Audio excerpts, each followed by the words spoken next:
Morning, member Diale.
Find it by the shop. Good morning. People are using day to day. So it's a language on its own. What makes it artwork unique? Well, nothing much except the technique. I mean, looking at the subject matter, there are a lot of artists that have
Good morning, colleagues.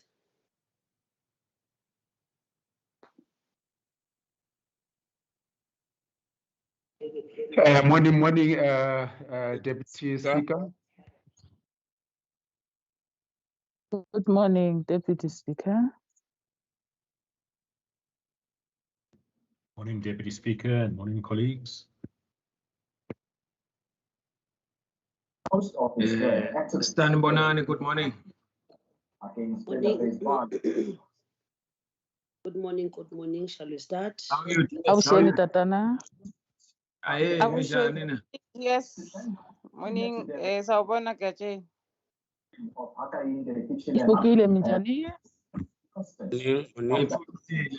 This victory, the margin was one of the biggest in the country. I request that whosoever it is mute, please, so that we begin.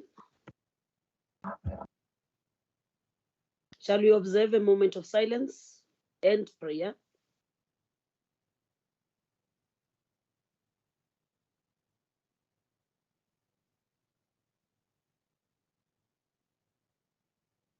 Thank you.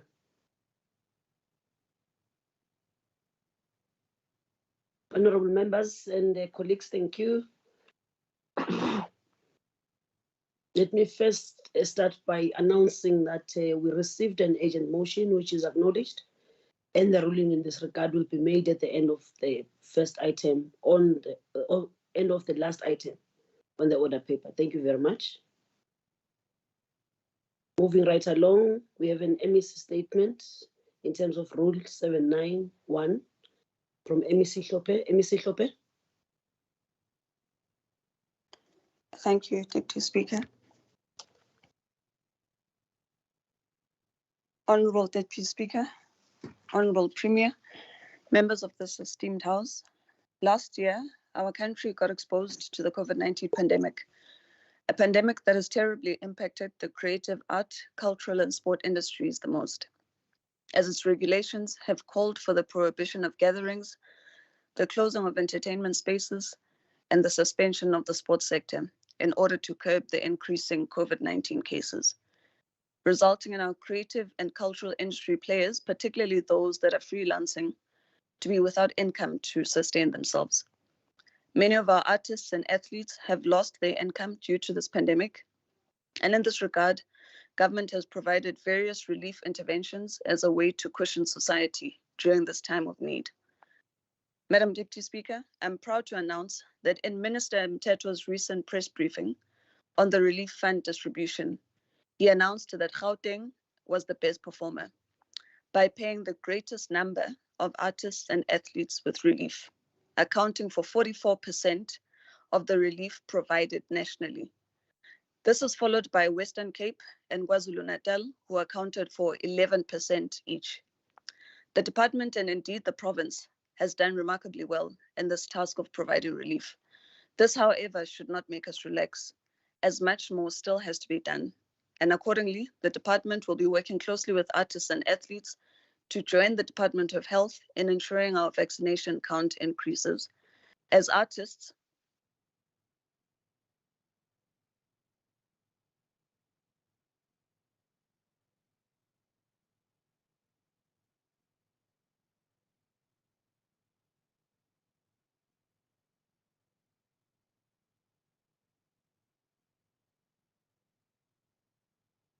MEC.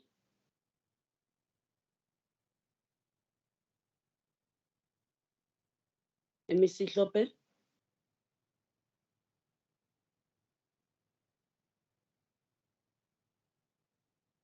Okay, we seem to have lost her. Let's hope she'll be able to rejoin and finish off where she left off. Let's move right along. We have member statements in terms of Rule 81.1 from members D. Lidwaba, B. Masugu, and Tindlovu. Honorable Lidwaba. I seem to have gotten disconnected. Oh yes, you were. You can continue. Apologies, Speaker. I don't know what happened there. Madam Speaker, I'm proud to announce that in Minister Mthethwa's recent press briefing on the relief fund distribution, he announced that Gauteng has been the best performer by paying the greatest number of artists and athletes with relief, accounting for 44% of the relief provided nationally, followed by Western Cape and KwaZulu-Natal, who accounted for 11% each. The department is indeed proud of this great task of providing relief to these artists. We, however, are mindful that this does not mean we must relax, as much still has to be done. Accordingly, the department will be working closely with artists and athletes to join the Department of Health in ensuring that our vaccination count increases, as artists and athletes have an appreciation that they ought to use their celebrity status and following to aid government in this critical task, a task that will inherently assist them to get back to work, as this pandemic has compromised on their ability to sustain themselves. Madam Deputy Speaker, the province remains committed in its task of serving society, and the recent acknowledgement by National on the province being the highest distributor of relief to athletes and artists is proof of the efforts we continue to put in. Thank you. Thank you, MEC. Member statements from Dili Dwaba.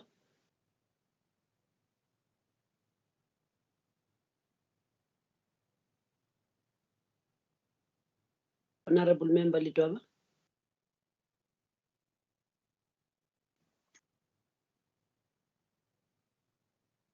Okay. Honorable Member Masubu. Dr. P. Masubu. Honorable Speaker, good morning. Deputy Speaker, I would like to give a member statement. Honorable Premier in the House, members of the Executive Council, Chief Whip of the Majority Party, members of the Provincial Legislature. The 31st August marks a very important day for the medical sector, specifically those practicing in traditional medicine space. This date marks almost 20 years since the 50th World Health Organization African Region Office met in Ouagadougou in 2001, where African health ministers took a decision to celebrate African traditional medicine on this date each year. This decision, although delayed, was a reinforcement of the World Health Organization Alma Mater Declaration of its 1978 Primary Healthcare Conference that recognized the role of traditional practitioners to work as part of the health team and to respond to the health needs of the communities and society in broad. The 54th National Conference of the ANC reinforced this important decision by resolving that the provincial, district, and local structures of traditional health practitioners must be supported and strengthened.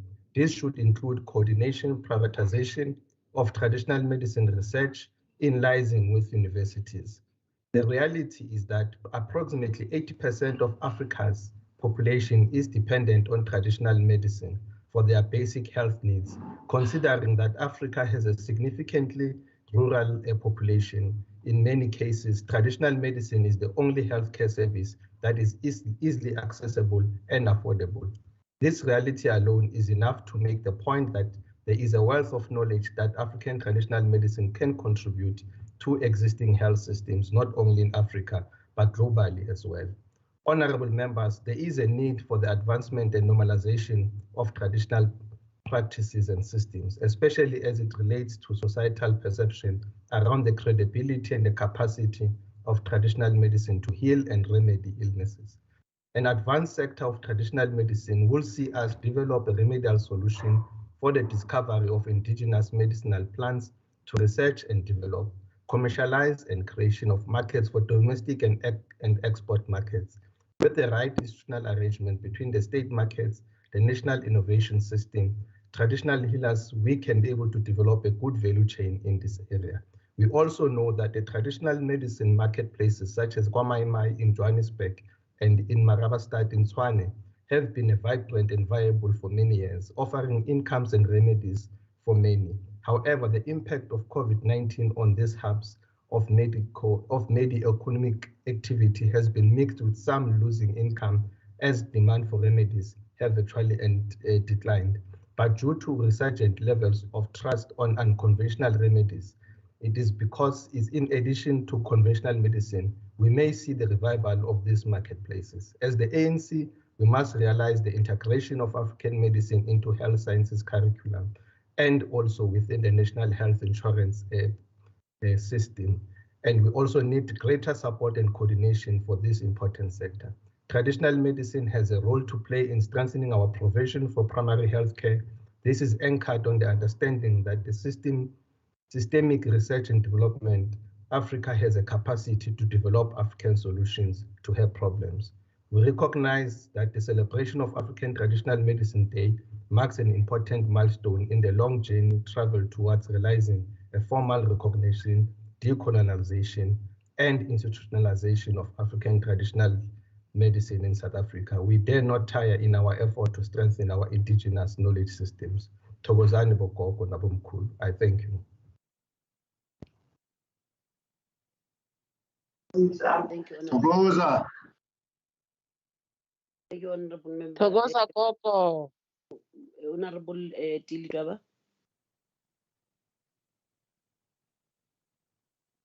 Okay, Honorable Ndlovu. Ndlovu. Thank you very much, Deputy Speaker. Honorable Deputy Speaker, Honorable Premier, members of the Executive Council, Chief Whip of the Majority Party, members of the Provincial Legislature. The ANC caucus in Gauteng Legislature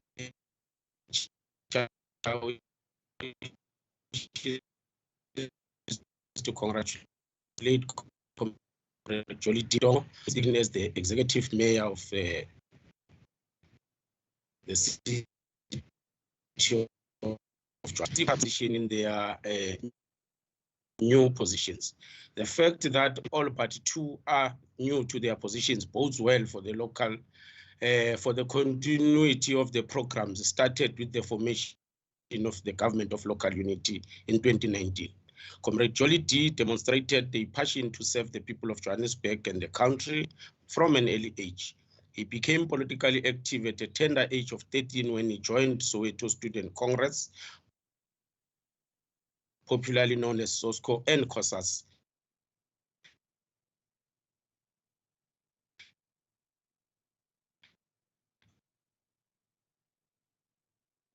Also known as the of Johannesburg. He has served in the ANC Youth League in Johannesburg region as the chair. He is currently a member of the Regional Executive Committee of the ANC in Greater Johannesburg. Mayor Matongo is no stranger to the Gauteng Provincial Legislature. He has served various members of Executive Council as Chief of Staff and as a strategic support advisor in the office of the member of the Executive Council responsible for finance. Mayor Matongo is also not new in the city of Johannesburg's leadership. Before becoming Deputy Director of Youth Development in the municipality, he worked for the city's housing department and then as a strategic support advisor in the office of the mayor, a member of the Mayoral Committee for Finance, before resuming this role in 2019. We are also confident that Mayor Matongo's experience in municipal administration, which he gained via numerous roles in the city government, will be useful as he leads the mandate of providing a better life or a better lived experience for all Johannesburg residents. We congratulate the Executive Mayor and his Mayoral Committee team on their appointments. I thank you, Deputy Speaker.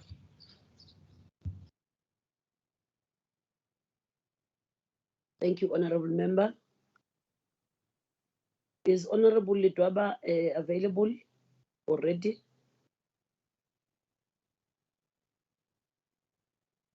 Thank you. She seems not to be available already. We have apologies from Member Tilange, Member Mufama.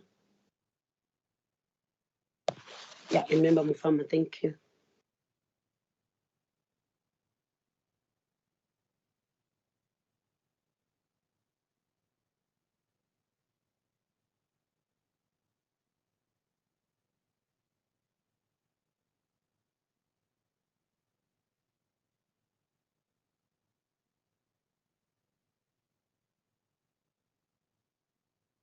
Secretary, please read the first item. Apologies for that.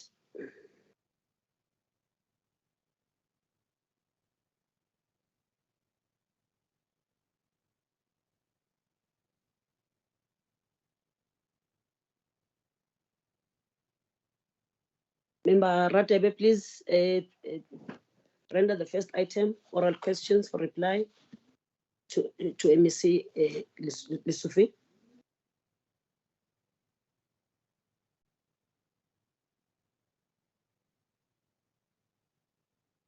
Member Radebe. Madam Speaker,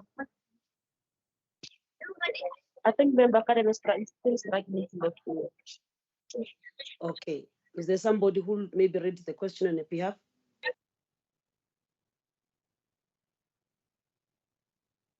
Yeah, thank you very much, Deputy Speaker. Am I audible? Yes, you are audible. Thank you. With regards to the job placement of educators and teachers in various schools around the schools in Gauteng, will the MEC please respond? What criteria is used for the teacher placement within the province?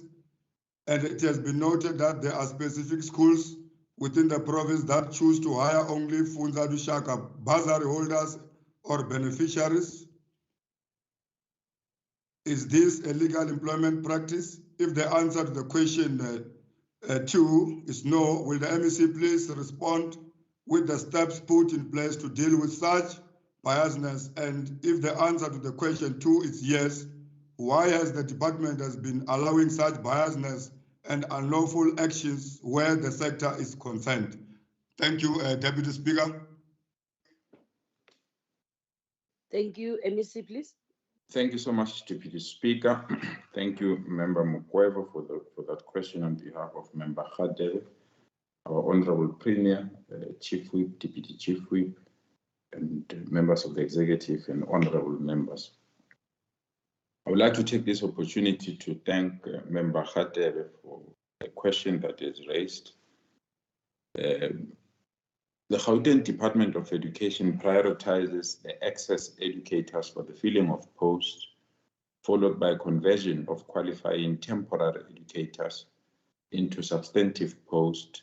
Then we will then accept application from first entrants, who are mainly graduates coming from various academic institutions.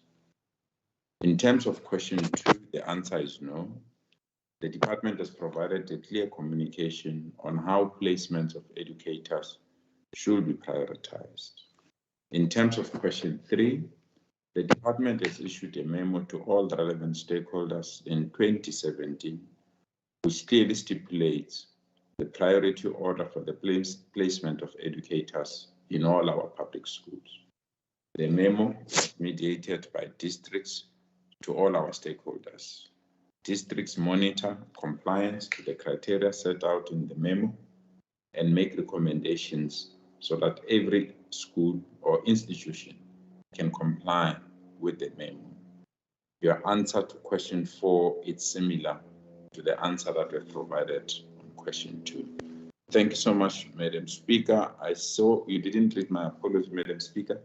I'm also representing the province in an NCOP debate on youth and unemployment. So immediately after this discussion, Honorable Speaker, Deputy Speaker, if you don't mind, I'll join the NCOP. Apologies for that. Thanks. Okay, apology accepted.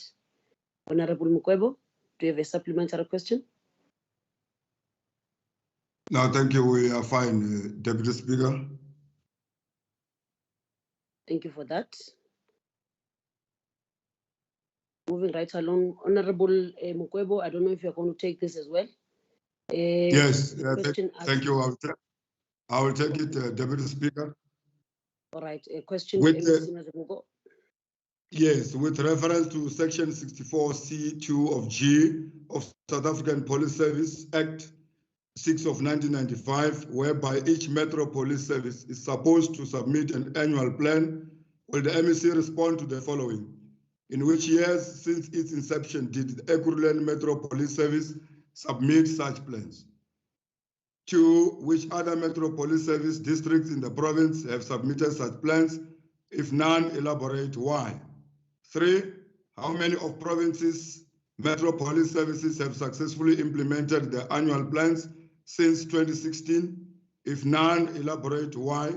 And where were community engagements and stakeholder meetings held by the various Metro Police Services across the province for the 2019, 2020, and 2020-2021 financial year? If none, elaborate why. Thanks, Deputy Speaker. Honorable Lisufi, please use your cameras, please. Oh, thank you. Thank you for that, Honorable MSc, because people are struggling to follow us. Thank you. Thank you very much, Madam Deputy Speaker, and let's appreciate and acknowledge the question. We are happy. We are people as a cool. We are happy. Deputy Speaker, can you please call order, please? We are currently visiting the family of the official that was killed yesterday, Madam Deputy Speaker. So we've been here since 9:30. So, but I did excuse myself because I have to do my responsibilities. In answering the first question, Madam Deputy Speaker, the South African Police Service have records of the EMPD annual plan submitted for the financial years of 2014, 2015, 2015, 2016, and every year since 2018, 2019, and to date. In responding to question number 2, which other which other metros also have submitted the plans? Both Johannesburg Metro and Tshwane also have tabled their annual policing plans. Remember, they have to be signed off and approved by the provincial commissioner. So it is a must for them to be able to submit. In responding to question number 3, how many of the province's Metro Police Services have successfully implemented their annual plan since 2016? This office, our office, Madam Speaker, together with the SAPS, they are the ones that were supposed to assist us to respond. But as and when we're finalizing the question, the answer, their answers had not come through. But as the department, through the quarterly review sessions and monthly visits to regional offices of the Metro Police departments, we were able to track the implementation of the annual plans. And in the last financial year, due to COVID pandemic and the implementation of the Disaster Management Act, several areas in the annual plans were not necessarily executed. Remember, most officers, including the MPDs and the police, they had to change their plans in adapting to monitoring compliance. So that's why they were not able to implement all what they've actually anticipated that they would be doing. But this has continued in the first quarter of this financial year, Madam Deputy Speaker. And as we're on level 4, some they started implementing their plans. But in addition, the department, through our civilian oversight committees, we ensure that the annual plans are implemented. In answering to question number 4, when were community engagement and stakeholder meetings held by the various metros across the province? The metropolitan departments, they use CPF meetings, and sometimes even in areas where there are IDP meetings, they do go, Madam Deputy Speaker, for community engagements and stakeholder meetings. And as and when they are invited to such meetings, they also use the opportunity to talk about their triple mandate. As community members always complain about noisy taverns, shebeens, as well as the bylaws that are not necessarily being adhered to. And as well as this, sometimes they also use other bodies that might be using that opportunity to engage with them. At these community engagements and stakeholder meetings, members of the community also do get the opportunity to raise concerns about traffic officers taking bribes in their areas. And ultimately, the metropolitan police departments also use their engagements to ensure that the service delivery and direct them to the nearest regional office. Thank you very much, Madam Deputy Speaker. Member Mukwebo, do you have a supplementary question? No, thank you. We are okay. MEC, you must just arrest those people who killed our official in the province. Thank you very much. Okay, thank you. Honorable Mukwebo, the next question again to MEC Mutara. Thank you very much, Deputy Speaker. With regard to one military hospital in Gauteng, will the MEC kindly respond to the following? On what date did the project to refurbish the first floor pharmacy and 5 operating theaters begin? In your response, kindly indicate what the original budget for the project was. 2, what was the original anticipated completion date for the project? 3, what are the reasons for the delay? In your response, provide a detailed account. 4, what is the new anticipated budget for the completion? In your response, indicate what is the new anticipated date for the completion. And number 5, what are the mechanisms have been put in place to ensure that the department is meeting its obligations in terms of the client department roles such as timers payments? Thank you, Deputy Speaker. Thank you. Just before the MEC comes in, an error on my part, honorable members. There is also an apology from Honorable Moriarty. Thank you, Honorable MEC. Please respond. Thank you very much, Deputy Speaker, and thank you to Honorable Mukwebo for the question. However, unfortunately, the question posed falls outside the mandate of the Department of Infrastructure Development and Property Management. May it please be referred to the relevant departments. It may be the Department of Military Defense and Military Veterans or the National Department of Public Works and Infrastructure. Thank you, Madam Speaker. Honorable Mukwebo, you got that? No, it's fine. It's just a matter of, I expected this type of response from the MEC, because when the Premier of this province mentioned that we are going to refurbish this hospital for COVID patients, she was there and sleeping. That's why she can't respond to this question. It is our budget which the Premier spoke about, and we utilized to refurbish this hospital. So we want the accountability from her office as it's a department. Nevertheless, I'm not surprised by a response. We'll follow up with the question direct to the Premier because it's the accounting office of this province. Thank you very much, Deputy Speaker. Thank you, Honorable Mukwebo. Next question again to MEC Mutara. Honorable Mukwebo.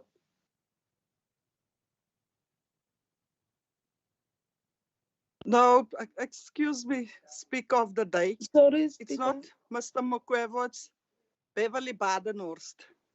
Next question.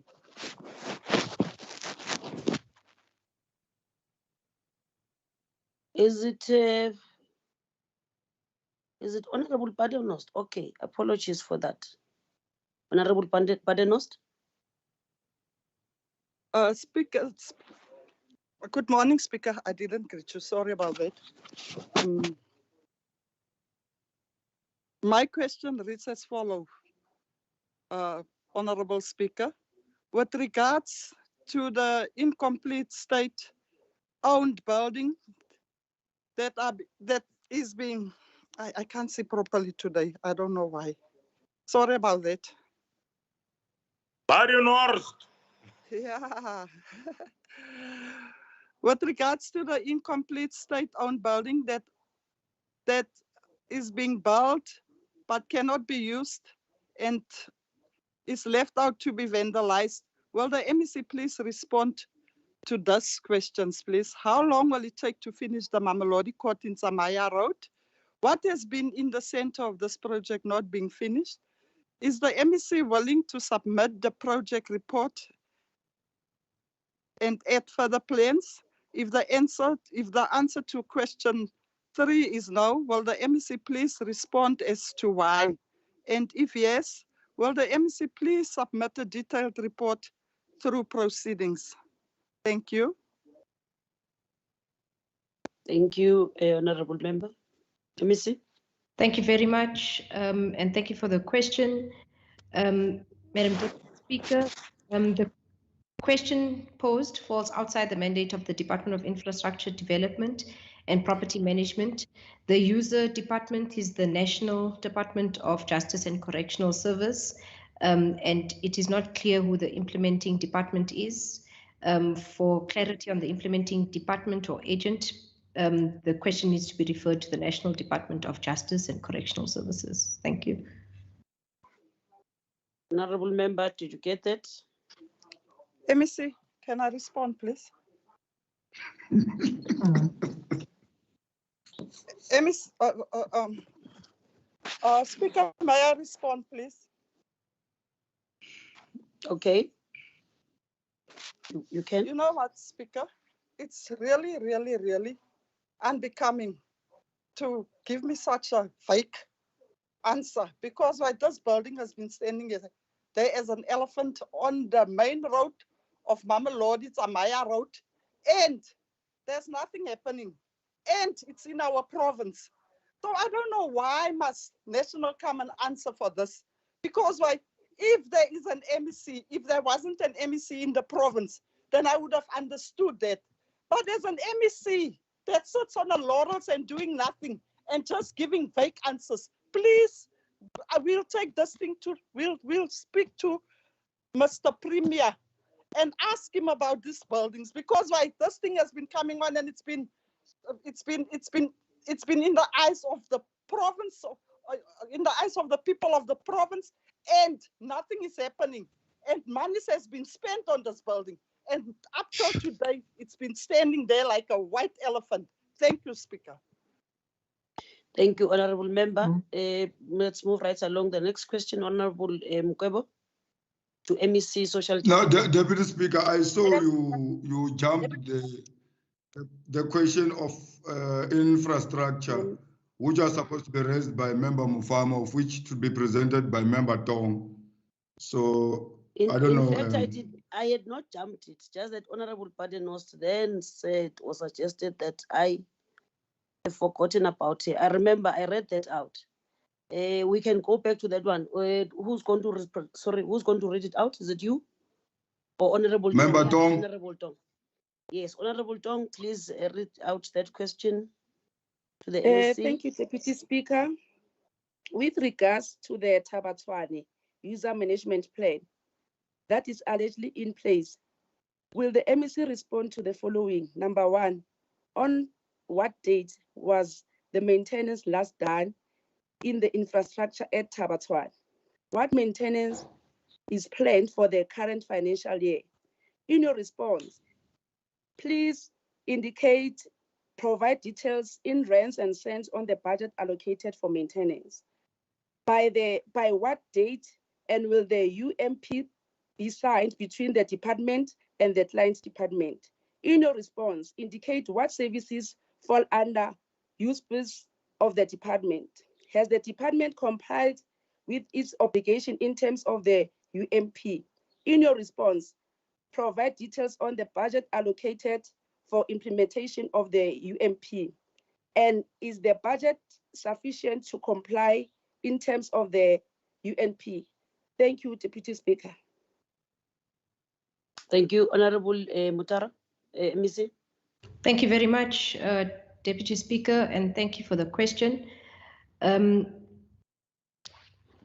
Deputy Speaker, the user at Tabatwane is a National Department of Military Veterans and is the National Department of Defense and Military Veterans. As such, the user asset management plans are signed between the National Department of Public Works and Infrastructure. It is not a competency of the province.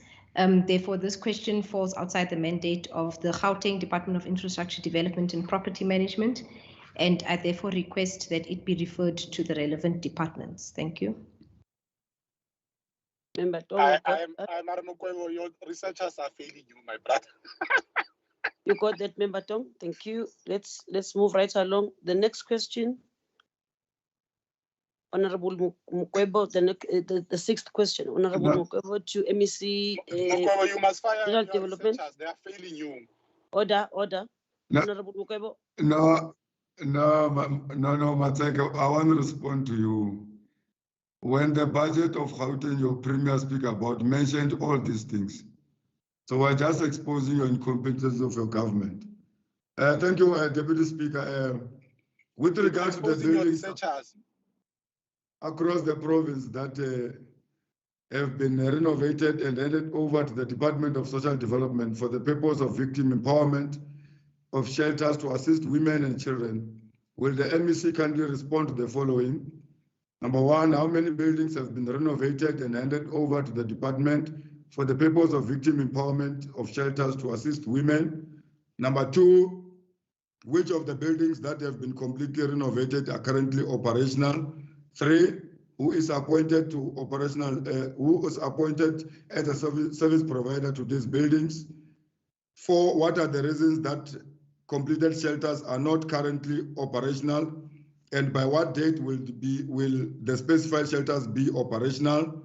Number five, by what date does the department envisage that the renovation of the remaining buildings will commence or be completed in each case? Thank you, Deputy Speaker. Thank you. Honorable Missy. Thank you very much, Madam Deputy Speaker, and thank you very much, Honorable Mokwevo, for the questions. In responding to question number one, no building has been handed over to the Gauteng Department of Social Development after renovations. In response to question number two, this will not be applicable because the department has no building that has been handed over. In response to question number three, again, it bears relevance to question number two. No building has been handed over to the Department of Social Development, so we can't respond to this question. Number four, again, it's not applicable. The building has, because no building has been handed over to the Department of Social Development. And number five, the response again is not applicable because we don't have any building handed over to the department. Thank you very much, Madam Deputy Speaker. Honorable Mokwevo, do you have a supplementary question? Thank you, Speaker. It's a comment to the MEC to use the other sphere of government, which is Johannesburg. There are buildings which are completed for information that it must be handed to an office. We are raising these questions just to show that this sphere of government, which is local government, provincial government, is not utilizing it. It's politicking. I'm sure now because it's your ANC government through the back doors leading there, you must go and get the names of those buildings and assist our women and our children in this province, in your department. Thank you, Deputy Speaker. Macheka, you'll get that machine in Randwest. Just relax, my brother. Thank you very much. Maron, sorry, sharp. What is it that you've just said, Order. I'm failing you, my brother. I'm disappointed. Thank you very much, Madam Speaker, Madam Deputy Speaker. Honorable Mokwevo's comments are noted. Just to assure him that we do hold regular meetings with all spheres of government, and we have a clear intention of solving this problem. But thank you very much for the information, Honorable Mokwevo. Thank you. The seventh question, please. Honorable Padenos to MEC Health. Thank you, Speaker. Speaker, with regards to the 8 misplaced patients from Life Acidimeni Care Center, can the MEC please respond to this? This thing is moving up and down today. How long will it take to finish? It's not, it's your eyes. It's my eyes, yeah. It seems like that. Sorry about that.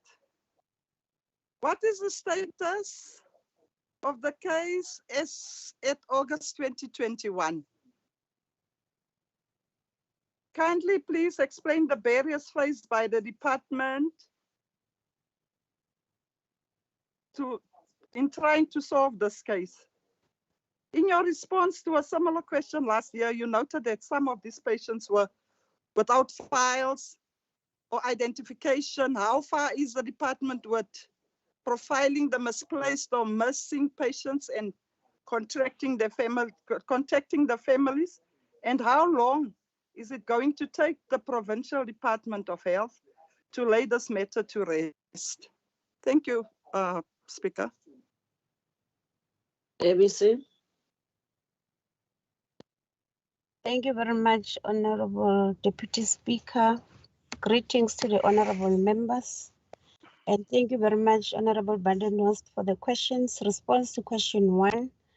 After the case of a missing patient was reopened on the 7th of April 2021 with SAPS, Johannesburg Central Police Station, and a follow-up letter written on the 13th of April 2021 to the station commander requesting their assistance in tracing the unallocated patients, a team of police officials under the leadership of Colonel Mhlongo went to visit the addresses that were provided to them on the 29th of May 2021, and feedback received was that the officials could not find the addresses. After a request letter to SASSA was written on the 13th of April 2021 asking for their assistance to check in their system whether 8 missing patients do receive or have applied for their disability grant, the feedback received was that surnames of the patients exist. However, the surnames do not correspond with the names and dates of birth attached to the patients, which implies that names and dates of birth given are not in their records.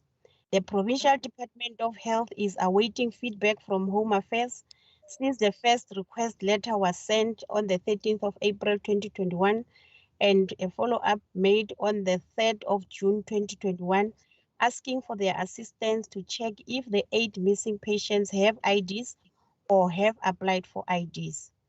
Response to question 2, some information of the patients did not avail or provide were not provided, which made the process of tracing difficult.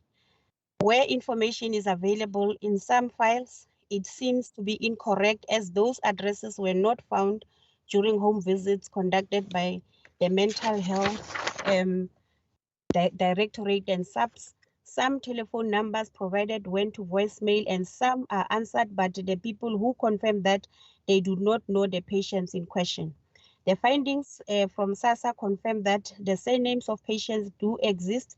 However, they do not correspond with the names attached to the patients and dates of birth are not existing. Response to question 3, telephone numbers of family members and home addresses provided are incorrect.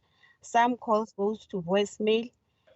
The Provincial Department of Health is awaiting the Department of Home Affairs to indicate whether the patients have IDs or have applied for IDs for patients whose dates of birth are available. Response to question 4, as soon as accurate information of patients is available or found, we will be able to address the matter. Thank you very much, Honorable Speaker.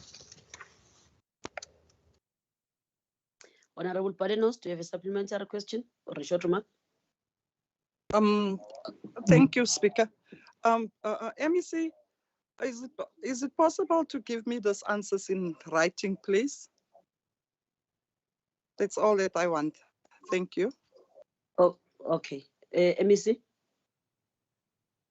Thank you very much, Honorable Deputy Speaker. The questions are already submitted to the Office of the Speaker. Thank you.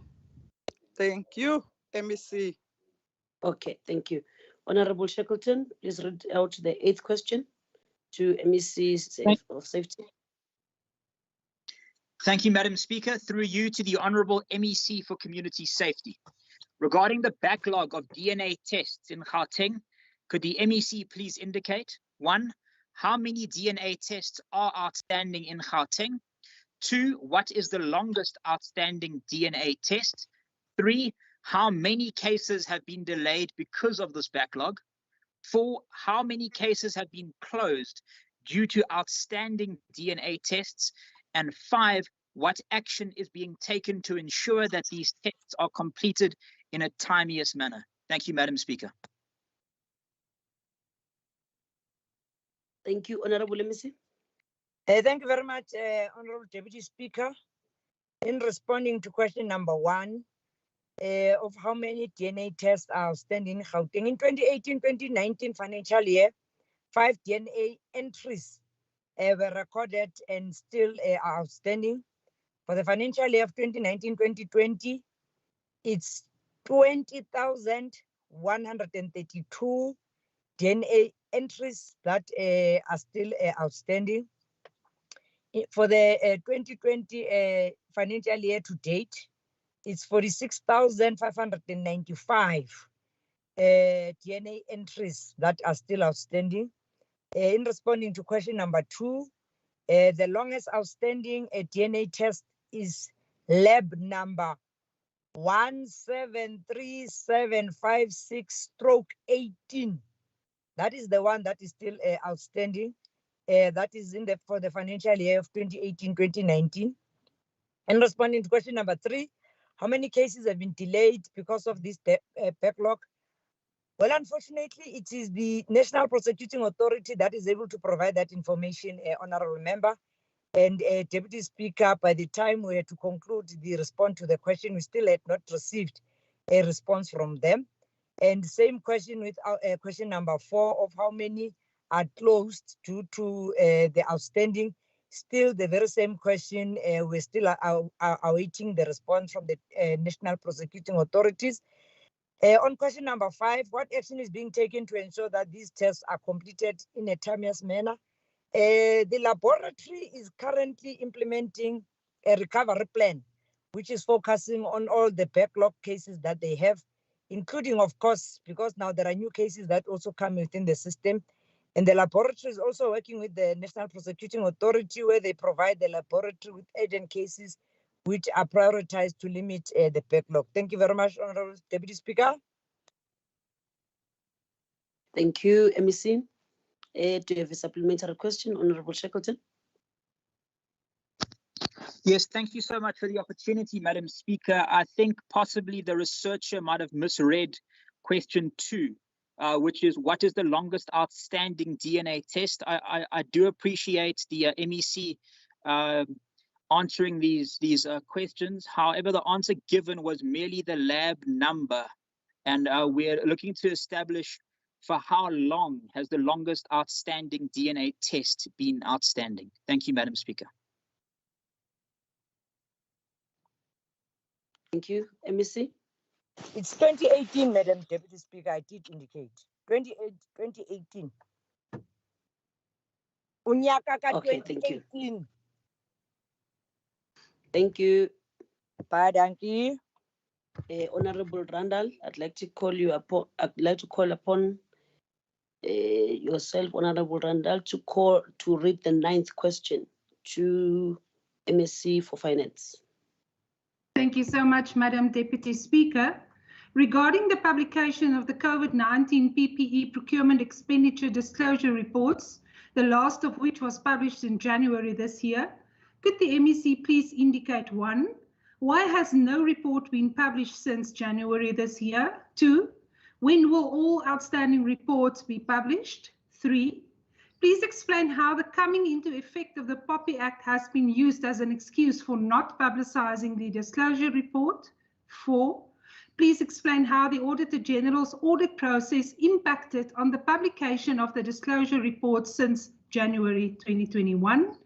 And lastly, on whose authority was the decision taken to stop publishing these reports, and what impact has this had on the transparency and clean governance of this government? Thank you so much, Madam Deputy Speaker. Thank you, Honorable MEC. Thank you, Madam Speaker. Madam Speaker, and the first question, my answer is that the report, publishing of the report for February and March has been delayed due to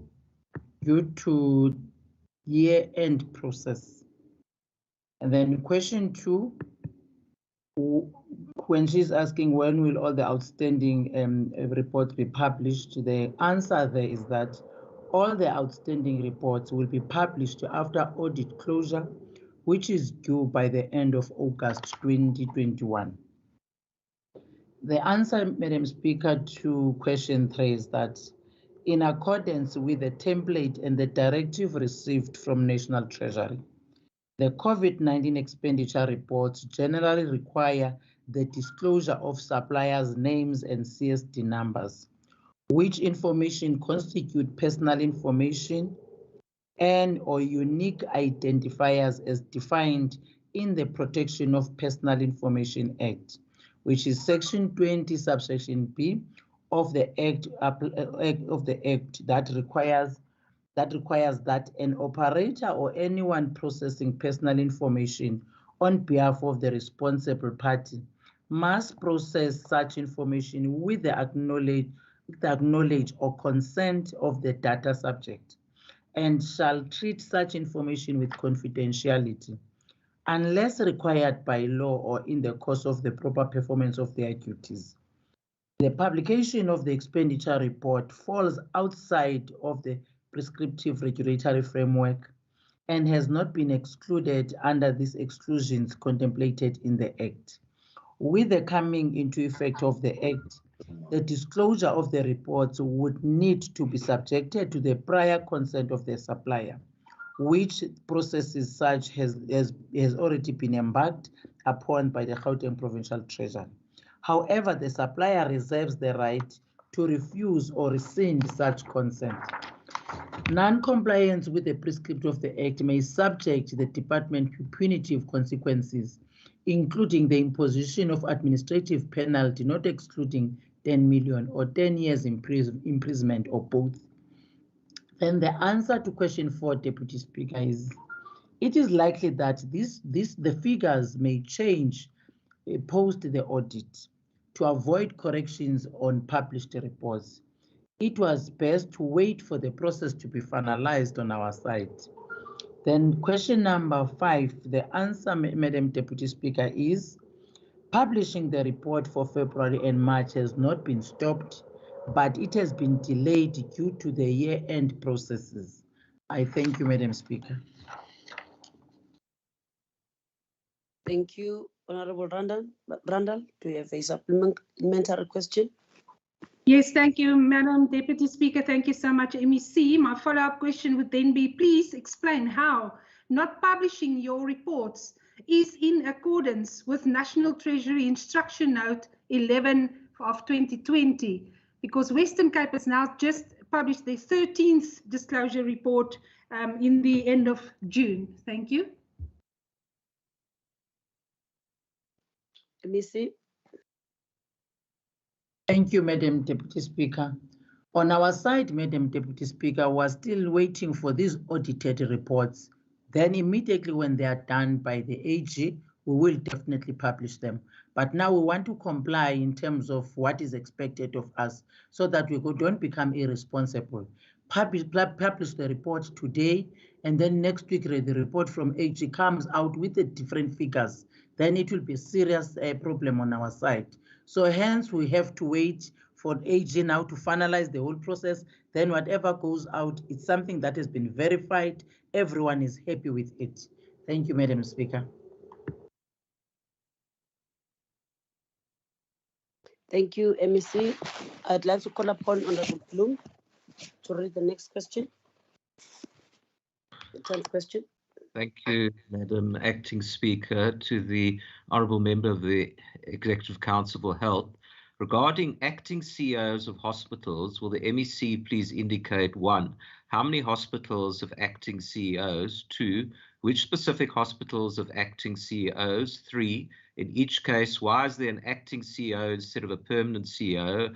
And 4, in each case, when is it expected that a permanent CEO will be appointed? Thank you. Thank you, Honorable Bloom. MEC. Thank you very much, Madam Speaker, and thank you, Honorable Bloom, for the questions. Response to question 1, it's 8 hospitals that are having acting CEOs. Response to question 2, the name of the hospitals are Dr. George Mukari Academic Hospital, Sebokeng Hospital, Jubilee Hospital, Pretoria West Hospital, Betha Qowa Hospital, Far East Rand Hospital, Pulosong Hospital, and Begimlangen Hospital. Response to question 3, with regard to Dr. George Mukari Academic Hospital, the post became vacant when the previous incumbent's contract ended, and the shortlisting of that post will be done this afternoon. A response to, or it's still question 3, Sebokeng Hospital, the incumbent was identified as the most appropriate to replace the Chief Director Sidibeng District when the latter was precautionary transferred. Jubilee Hospital, the recruitment for the post culminated in an offer to the preferred candidate who subsequently declined the offer, so the post had to be re-advertised, but I think the process of shortlisting has also started. Pretoria West Hospital, the incumbent was identified as the most appropriate to manage the Jubilee Hospital, which operated as a key COVID-19 response facility within the region. The Thaklowa Hospital, the recruitment for the post culminated in an offer to the preferred candidate who subsequently declined the offer. Far East Rand Hospital, the CEO was summarily dismissed. Pulosong Hospital, the incumbent was promoted to a CEO post at Tembisa Hospital. Begimlangeni, the incumbent was precautionary transferred pending the conclusion of an investigation. Response to question 4, Dr. George Mukari Hospital, the post has been advertised and the recruitment and selection process are currently underway. As I've indicated that it will be done this afternoon, and the position is envisaged to be filled before the end of December 2021. Sebokeng Hospital, the post is not vacant. Jubilee Hospital, the post has been advertised and the recruitment and selection process are currently underway. The position is envisaged to be filled before the end of December 2021. Pretoria West Hospital, the post is not vacant. Bethel-Qowa, the post will be re-advertised before the end of August 2021. The appointment is envisaged before the end of December 2021. Far East Rand Hospital, the post was advertised. The recruitment and selection process are currently underway. The position is envisaged to be filled before the end of December 2021. Pulosong Hospital, the post is earmarked to be re-advertised before the end of August 2021. The appointment is envisaged before the end of December 2021. Lastly, Begimlangeni, the post is not vacant. Thank you very much, Madam Speaker. Thank you, Honorable Bloom. Do you have a supplementary question or a remark? Thank you, Honourable Acting Speaker. It's very disturbing. This is 1 in 4 of our hospitals have an acting CEO, and we all know that an acting person doesn't have the authority of a permanent CEO. So it's disturbing that they're not all filled with permanent positions. I do recall that the Premier announced in his opening address 2 years ago that all these acting positions will be filled permanently of every single hospital within 6 months. And here we have 1 in 4 of our hospitals still with an acting CEO. But nevertheless, I hope these positions are all filled with competent people. I think the problem is that these positions were filled by people who are unsuitable and had to be let go of. I think that's the problem. It's the selection problem. Choose good people and they'll stay. But we've had a terribly high turnover of CEOs in our hospitals. Thank you. Thank you, Honourable Member. Honourable MEC, do you want to respond to the supplementary question? Thank you very much. Yes, Madam Speaker. Honourable Bloom, I think we are trying our best to make sure that all these positions are filled and with suitably qualified, if one might like, candidates. But we had a challenge in, I think, 2, which is Jubilee and Bethel-Qowa, where we thought that we have concluded the process of recruitment, and then both incumbents declined the positions. Hence, we immediately re-advertised those posts, and we're hopeful that by December, end of December, we'll not have an acting CEO. Thank you very much, and I'm noting your second comment. Thank you, Honorable Speaker. Thank you. Honorable Bloom, please read out the 11th question to the MEC for health. Thank you, Acting Speaker. Regarding the fire at the Sharp and Johannesburg Hospital on 16 April this year, will the MEC please indicate, 1, what investigations being done into the causes of this fire and deficiencies in preventing it? 2, what preliminary information is there as to the cause of the fire and deficiencies in preventing it? 3, why did the fire flare up again in the evening when it was stated on Friday afternoon that it had been brought under control? 4, what is the reason for any delays investigating the causes of the fire and deficiencies in preventing it? And 5, what steps will be taken to expedite investigations in this matter? Thank you. MEC. Thank you very much, Madam Speaker, and thank you to Honorable Bloom for the questions. Response to question 1. Any investigation into the incident will be the competence of the GDID, including any deficiencies in prevention. Health responsibility is confined to complying with the best OHS practices and prescripts. Response to question 2. As explained in answer 1 above, any competent investigation is the competence of GDID. Response to question 3. This is subject to investigations. Its competency is the competency of Johannesburg Fire Department to determine the cause of the flare-up. The city is still investigating the matter. Response to question 4. GDID will be the best place to respond to this question, Honorable Bloom. Response to question 4. GDID will be the best place to respond to this question. If Honorable Bloom can refer the last 3 questions to GDID, I think he will be able to get answers. Thank you very much, Honorable Speaker. Thank you. Honorable Bloom. Thank you, Honourable Acting Speaker. I understand that the competency is with GDID, but this is a hospital run by the Gauteng Health Department, and I really think that the Honourable MEC should know a lot more about what is happening with this investigation. It seems to me that there's a delay in setting up the investigation. Has she spoken with GDID on this matter and asked them what is happening and what information we have and pushing the process forward? I really think that the split responsibility is problematic, and that the prime responsibility of the Gauteng Health Department is trying to find out what caused the fire and how they can prevent it in future. Thank you. Thank you. Honorable MEC. Thank you very much, Madam Speaker. I think Honorable Bloom will get your answers if you can just send those questions to the MEC of GDID, because as the Department of Health, you know that we are the user and we are not responsible for the infrastructure. Thank you very much. Thank you. Thank you. It brings us to the end of the session. Before I announce when the next sitting will be and officially close, I'd like to make my ruling on the issue of the motion that I spoke earlier about. The motion does not concern a matter of recent occurrence and does not require the urgent attention of the House. My ruling is that the motion be submitted for selection by the Programming Committee.